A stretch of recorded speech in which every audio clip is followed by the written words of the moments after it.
সাল্লাল্লাহু আলাইহি সাল্লাম নবী পাক সাল্লাল্লাহু আলাইহি সাল্লামকে প্রশ্ন করলেন, আইয়ুল আমালি আহাব্বু ইলাল্লাহ, আল্লাহর নিকট কোন আমল অধিক প্রিয়? আল্লাহর নিকট কোন আমল অধিক প্রিয়?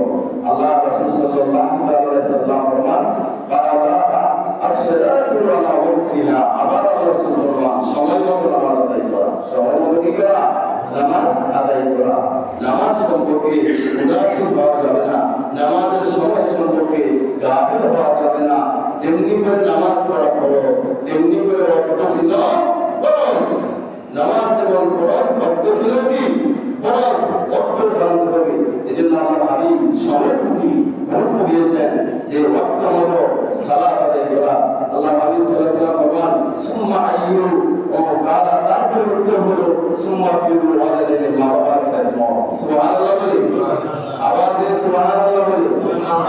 আমরা মসজিদের ভিতরে আগে প্রণাম করি, যারা বাইরে বসে আছে দয়া করে মসজিদের ভিতরে চলে আসেন। সালাতু ইয়া রাসূলুল্লাহ, সালামু ইয়া হাবিবাল্লাহ, আলাইকুম সালাতু ইয়া রাসূলুল্লাহ, সালামু ইয়া হাবিবাল্লাহ। এটা আমাদের আসল। সর্বপ্রথম আসলে প্রথম কথা পুরা করা। নবী পাক সাল্লাল্লাহু আলাইহি সাল্লাম বলেছেন, আমার উম্মত সর্বপ্রথম আসলে প্রথম যে আসলে মসজিদের ভিতরে তার জন্য ওদের সওয়াব লেখা হয়। সুবহানাল্লাহ। এখন একজন আছে এখানে বসলে আরেকজনের নিমন্ত্রণ পরে যদি আমরা বসি, নামাজের আদব রক্ষা হয় না। আগে যদি আমার দ্বারা সামনের কথা পূর্ণ হয়ে যায়, তাহলে তো আর পিছনের দ্বারা বসতে আমাদের জন্য কি হয়ে যায়? সহজ হয়ে যায়।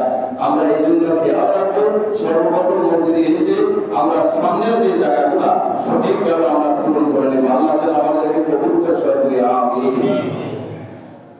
গত জুমায় আমরা আলোচনা করছিলাম যে নামাজের সময় আমরা যে নাবির নিচে নিয়োগ করি দাদি, তার প্রমাণ নিয়ে আমরা বিস্তারিত আলোচনা করছিলাম।